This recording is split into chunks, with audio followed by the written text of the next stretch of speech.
yang ngerti ya Nov ya. Cuma gue ada feeling nih ada kejahatan di balik ini semua nih. Gue bilang ini pasti nanti one day dia pasti akan gunakan ini. Kan gue sampein ke lu kan. Betul. Nah, saudara-saudara sekalian, akhirnya kehebohan dan keributan dari kasusnya Agus dan Pratiwi Novianti sudah mulai menjalar kemana-mana ya. Dan ini klarifikasi dari Bang Pablo yang rekaman suara percakapannya itu bocor dan menghebohkan netizen. Coba kita dengarkan guys. Wah, ceritanya itu pada saat Novi setelah ketemu dengan Mensos bersama dengan Densu pada saat itu, akhirnya kita menyurati ceritanya. Kita menyurati Novi kan pada saat itu kan. Ketika kita menyurati Novi, menyurati Agus gitu pada saat itu, bahkan kita juga menyurati Densu kalau teman-teman ingat. Nah, dari pihak Novi bersama dengan yayasan itu bersedia untuk menghadiri pertemuan di Glams Antasari pada saat itu. Nah, di Antasari itu, di Glams Antasari itu, gua bersama dengan Novi, bersama dengan tim para kuasa hukum donatur pada saat itu membahas bagaimana sih persoalan ini, gitu kan. Nah, akhirnya kita mencapai satu titik kesepakatan yang sama, di mana kami punya pemahaman yang sama, punya pemikiran yang sama.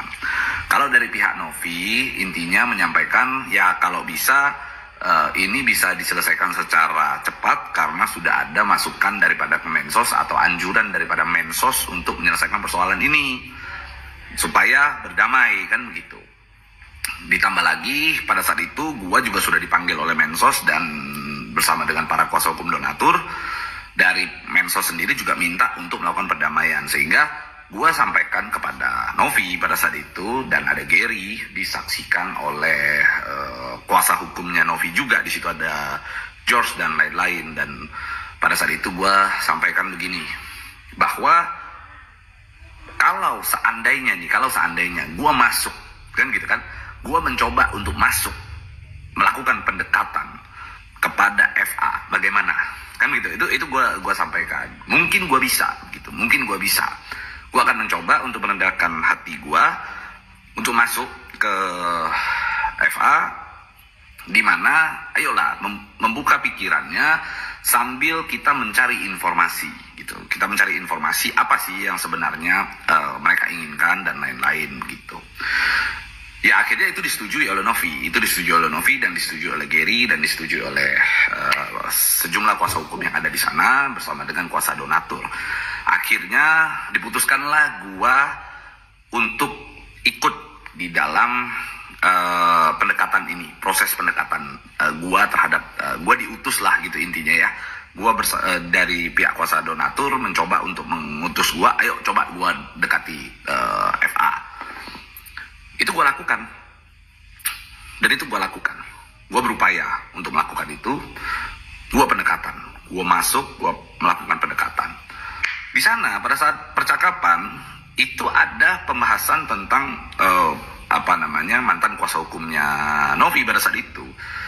Ya gue untuk supaya mendapatkan satu persamaan, dan memang Novi juga tahu itu keadaannya. Novi tahu, kita sudah cerita semua lah gitu ya ke Novi dan Gary gitu ya. Jadi untuk mendapatkan satu persamaan satu persamaan antara gua dengan FA, gua seolah-olah seakan-akan mencoba untuk menyetujui apa opini daripada FA. Maka FA ngomong ini, oh iya gua sepakat.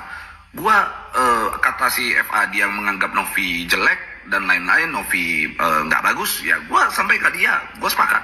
Ya begitu. Lalu dia menyatakan bahwa Densu dia nggak suka sama Densu, ya gue juga menyampaikan hal yang serupa. Oke, gue nggak suka sama Densu, gue nggak suka sama Novi, itu gue sampaikan. Gitu ya teman-teman. Tujuannya apa? Tujuannya, oke, kita sudah sama sekarang. Gue punya anjuran, gue punya saran. Begini saran gue. Oke, lu mau laksanakan apa enggak? Ternyata tidak. Nah, ketika tidak mencapai titik temu, ketika tidak mencapai titik terang, akhirnya gue tinggalkan ruangan itu dengan cara walk out. Dan ketika gue walk out, ya sudah clear. Ya giliran gue tetap fokus terhadap proses hukum yang sudah kita lakukan, upaya-upaya hukum yang sudah kita lakukan. Jadi tidak ada upaya gua itu tidak diketahui oleh Novi dan Gary, dan itu gua juga sudah sampaikan ke Gary dan Novi begitu ya. Jadi intinya guys, tidak ada persoalan di situ, dan gue yakin dan gue juga tahu gitu ya, bahwa Densu juga melakukan hal yang serupa gitu. Densu sejak awal pada saat berkomunikasi dengan FA itu pun, dia tujuannya untuk menggali informasi sebenarnya. Dia tujuannya untuk menggali informasi. Dia ingin agar persoalan ini selesai, karena itu bermula dari YouTube channelnya dia gitu. Jadi niat kami ini semuanya intinya tulus, udahlah kita selesaikan persoalan ini, jangan sampai melebar kemana-mana. Tapi ternyata percakapan itu direkam lalu disebarkan, kan gitu. Ya sudah, nggak ada persoalan, karena toh juga Novi dan Gary tahu apa isi percakapan, dan sesuai dengan komitmen Novi juga bersedia merendahkan hatinya serendah-rendahnya untuk penyelesaian persoalan ini, kan gitu kan, karena ada beban moral dengan para donatur. Ditambah lagi dia kerap mengatakan bahwa dia secara pribadi ingin mengobati atau fokus terhadap pengobatan matanya Agus, kan begitu. Jadi intinya gak ada masalah di situ. Intinya itu bukanlah satu persoalan yang besar gitu. Justru kalau kita kemakan gitu ya, kalau kita kemakan berarti kita masuk di dalam jebakan atau perangkap yang dibuat oleh FA. Tapi sampai di situ kita akhirnya paham bahwa seorang yang mengatakan dirinya adalah seorang kuasa hukum gitu ya, yang menyatakan dirinya adalah seorang pengacara gitu, menggunakan cara-cara rekam untuk menjatuhkan orang lain, menurut gue itu adalah hal yang sangat-sangat biadab. Ini yang saya ingin sampaikan. Sangat-sangat tidak bermoral. Kenapa? Bayangkan kalau itu terjadi pada kliennya. Bayangkan kalau itu terjadi pada klien, di mana kliennya ini punya rahasia, karena ingin dibela gitu ya. Seorang klien kan ketika ingin dibela, dia akan menyampaikan hal yang sejujur-jujurnya, dimana mungkin belum jadi nih, tanda tangan kuasa nggak jadi nih, belum jadi nih gitu kan.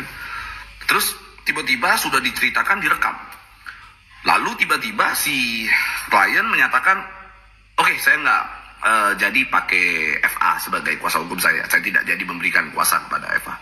Wah, itu rekaman bisa keluar, itu rekaman bisa dijadikan alat sebagai bentuk ketidaksetujuannya dia terhadap keputusan daripada calon klien itu. Nah, ini kan jadi persoalan baru, kawan-kawan. Jadi dari kejadian tersebut, ini adalah sebuah pelajaran bahwa kita harus bisa membedakan mana yang disebut dengan manusia bermoral, mana yang manusia tidak bermoral. Ternyata dengan cara menjunjung tinggi sebuah itikat perdamaian, tidak mempan dengan manusia yang tidak bermoral. Ketika kita menggunakan satu itikat baik datang kepada manusia yang tidak bermoral, maka hasilnya ya tentu membuat membuat satu bentuk merugikan kita sendiri gitu. Hanya membuang-buang waktu gitu. Itu sih sebenarnya yang ingin saya sampaikan. Jadi intinya poinnya simpel ya. Opini yang kita sampaikan, seperti Densu sampaikan, gua sampaikan kepada FA, adalah upaya, sebenarnya adalah upaya untuk kita menggali informasi yang sebanyak-banyaknya, menggali informasi sebesar-besarnya untuk mendapatkan informasi. Selain itu juga kami lakukan untuk menemukan titik damai agar persoalan tersebut selesai. Karena kita paham FA ini orangnya agak lain. Teman-teman boleh cek, tanya sama siapapun yang ada di luaran sana. Dia ini ketika kita tidak mengikuti pemahamannya dia, ketika kita tidak mau masuk di dalam imajinasinya dia, maka jangankan untuk bernegosiasi, jangankan untuk membicarakan tentang sebuah kebaikan, benar-benar bertatap muka saja dia tidak mau. Nah itu tuh, jadi poinnya itu, ini orang seperti itu, sehingga kami gitu ya, gua, Densu mencoba lakukan itu gitu. Kita coba lakukan itu. Apa yang dia katakan kami ikuti. Apa yang dia sampaikan, apa yang menjadi opininya dia, kami coba untuk seolah-olah kami itu oh iya setuju dengan apa yang dia sampaikan. Supaya ketika dia percaya, timbul trust terhadap kami, maka kami bisa memasukkan atau memberikan saran yang terbaik kepada dia. Itu kan sebenarnya. Ternyata juga sama. Ya sudah, berarti kita sudah paham, kita tahu bahwa ini adalah manusia yang tidak bermoral. Dan gitu teman-teman ya. Dan gue juga sudah sampaikan kepada kepada teman-teman gitu. Di dalam isi percakapan itu, gue di situ tegas gue sampaikan bahwa poinnya saya menawarkan untuk menyampaikan pandangan saya kepada nanti pihak yayasan, di mana gue menyarankan agar ketika dari pihak yayasan misalnya menyetujui memberikan 200 juta untuk pengobatan Agus, lalu sisanya diberikan kepada pihak lain yang membutuhkan, maka itu adalah sebuah solusi yang terbaik. Itu yang saya berikan. Karena kenapa? Karena kalau ini lanjut sampai ke tingkat pengadilan mengikuti gugatan kami ingin agar uang tersebut tidak jatuh ke tangan Agus, dan kami ingin agar uang tersebut dialihkan kepada pihak lain yang lebih membutuhkan atau penerima manfaat lain gitu. Karena itu sesuai dengan Undang-Undang Pengumpulan Uang dan Barang, di mana jika ada uang yang terkumpul tanpa izin gitu ya, tanpa izin pengumpulan uang dan barang, maka uang tersebut dapat ditetapkan untuk dialihkan atau disalurkan kepada kesejahteraan sosial lainnya.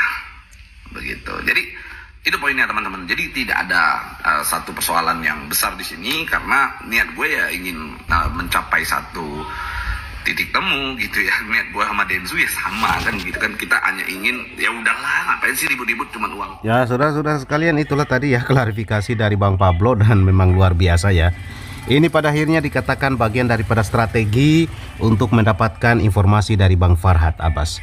Berarti secara tidak langsung Bang Farhad Abbas dikerjain sama Bang Densu, pura-pura nelpon udah ditahu nih. Misalnya Bang Densu udah tahu kan, kalau sebagaimana kalau yang saya tangkap, saya bisa pahami dari pernyataannya kan, Bang Densu itu udah curiga pasti direkam nih sama Bang Farhad. Terus Bang Pablo juga begitu. Berarti Bang Farhad Abbas dikerjain nih dikerjain nih sama Bang Densu, sama Bang Pablo, atau kelompoknya Novi ini sudah kompak bahwa melakukan suatu langkah-langkah dan strategi yang luar biasa guys. Oke deh, yang pasti kita gini sebagai masyarakat, sebagai netizen ya, kita jangan terlalu terbawa pada suatu peristiwa yang menurut saya itu ada saatnya kita akhiri, ada saatnya kita skip. Kita mari melihat persoalan yang jauh lebih besar manfaatnya bagi kehidupan berbangsa dan bernegara. Ada tuh kasus korupsi yang kemudian 300 triliun malah diponis 6,5 tahun, sementara lagi lagi banding ya jaksanya. Kemudian belum lagi kasus proses penegakan hukum yang lain. Oke deh, mari deh kita lihat kasus-kasus yang seperti itu guys. Jangan lupa ya subscribe channel Mimbar Suara Rakyat TV, like, share, dan komen gas. Kita tinggal lihat proses hukum yang berjalan seperti apa.